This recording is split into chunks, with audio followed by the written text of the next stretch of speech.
doing, everybody? Good. So I just got back from a work trip. I fly a lot for my job, and I'm normally very scared of flying, but so recently I got on a plane, and Senator Ted Cruz was also on my flight. Yeah, you know, fuck that guy, I get it. But it was, as soon as I saw him, it was the most soothed I've ever been on an airplane in my entire life, you know? Because it's so hard to be scared of flying when you just want the plane to crash the entire time. Every time we get turbulence, you can just hear me in the back just like, let's go!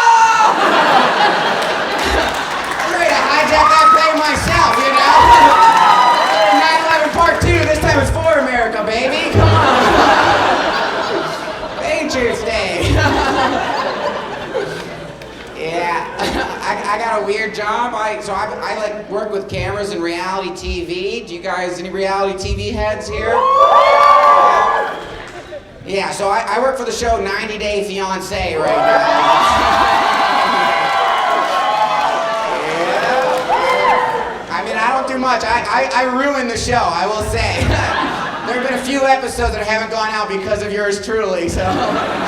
Sometimes people ask, like, you ever get high and watch 90 Day Fiancé? And I'm like, dude, I get high and I make 90 Day Fiancé.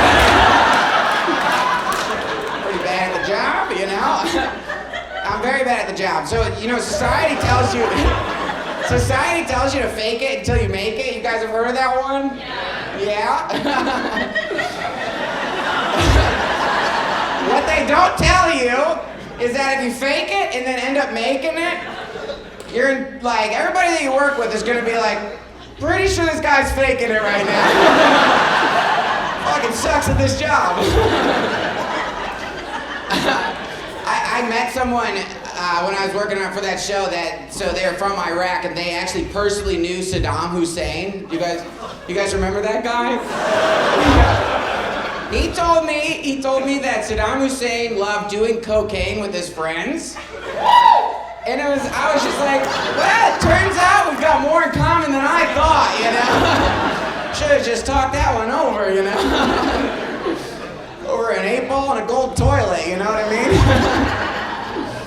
I don't know. So I got my start in the industry working for a TV show called Judge Mathis, the Judge Mathis court TV show.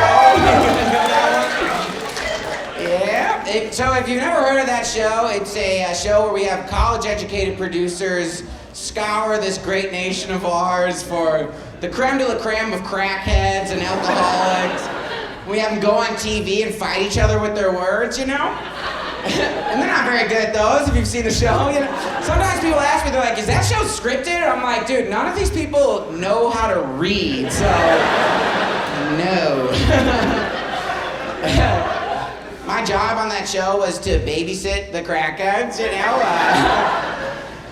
Some days are better than others, you know? So one day I was walking past a green room, which is where we kept them, you know? And I was walking past the green room and it smelled like weed. And, you know, I'm a cool babysitter, but I had to make sure nothing crazy was going on. So I opened the door and nothing crazy is going on. It's just a guy, he's on speakerphone with his girlfriend. And I open the door and I hear on the other line his girlfriend goes, I love you. And then he looks at the phone and he goes, I love you too, Sugarfoot. And then he puts his hand on the phone and he looks at me and he's like, she's actually got diabetes. You were made for television, my man. Yeah, I've worked for a porn before in my career, which, you know, sometimes I tell people that and they pull back just like you guys, you know? Sometimes people aren't as supportive. And here's the thing, it's very unfair. It was one of the best jobs I've ever had in my life, you know? It was the only job I've ever had where I've been fully erect at work. And HR is just like, Hakuna Matata, my guy. There's like, to be honest, same here, you know? HR is just a guy named Horny Randy. Yeah. So let me ask you guys something real quick. Do you guys classify step-parent porn as incest porn? Make some noise. Make some noise. All right. So here's the thing. I can't touch the stuff. I don't like the stuff, but It's because it makes me too angsty, you know? Like, I'll just be sitting there just like, there's a lady just like, do as you're told, I'm your mother, you know? And I'm just sitting there like, no the fuck you're not, lady. Just like, you will never replace her. That's my mommy, you know?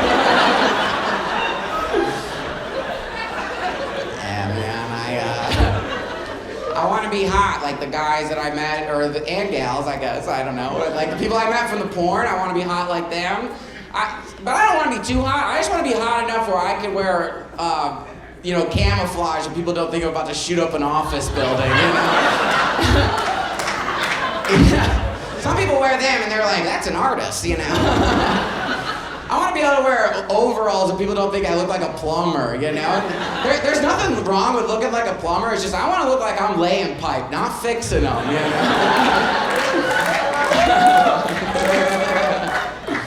Yeah, I don't know. I think I got a mental illness. Pretty sure. I'm not sure. I have a mental illness, though. I have one that's called body dysmorphia. Do you guys know what that is? Yeah, okay, cool. If you don't know what it is, it's like this mental illness where every time you look into a mirror, you see like this gross, unfuckable goblin person staring back at you, and your loved ones are like, no! You're not unfuckable, you know? Like, I'd fuck you. You're like, yeah, you have to say that. You're my uncle.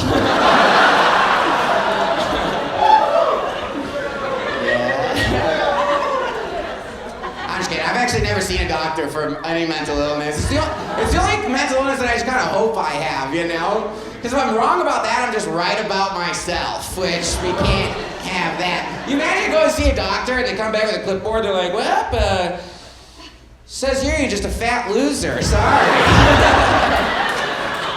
Nothing really we can do about that, you know? I'm a nervous person, if you couldn't tell by now. I have this thing where every time I try to go to the bathroom, I try to pee and I can't pee, you know? But then I'll turn on the faucet and then I will be able to pee. So I found out that I could only pee if the bathroom is also peeing, you know? And one time I was hooking up with a girl in the bathroom and I couldn't come and I was just like, you know, it's like, what can I do? There's gotta be an out here somewhere. Yeah. I don't know, I'm a fucking idiot. I come from a long line of just fucking idiots, you know? I took one of those 23andMe things and the results came back and it turns out I'm just 100% sorry for everything my family has done. So my family, they've been taking edibles recently. Those things have been running through my family like pills in a coal mining town now. There's been a leak. My cousins are getting too creative. At Thanksgiving recently, my cousin looked at me and she's just like, hey Brian, you sound like a parrot taught you how to talk. And it caught me so off guard, I was just like, what?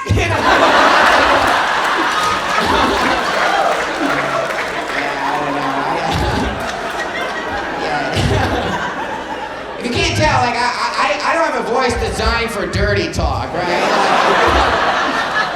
Like, God did not design my voice to say, call me daddy. If there is a God, God designed my voice to say, okie dokie.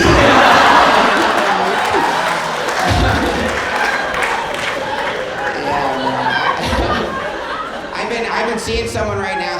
They're part of the queer community. They identify as queer. Their pronouns are she, they, and they like to dirty talk. After sex one time, they looked at me and they're like, you know, since we have sex, that technically makes you kind of gay, which I thought was pretty cool, you know, because gay pussy was my nickname in high school.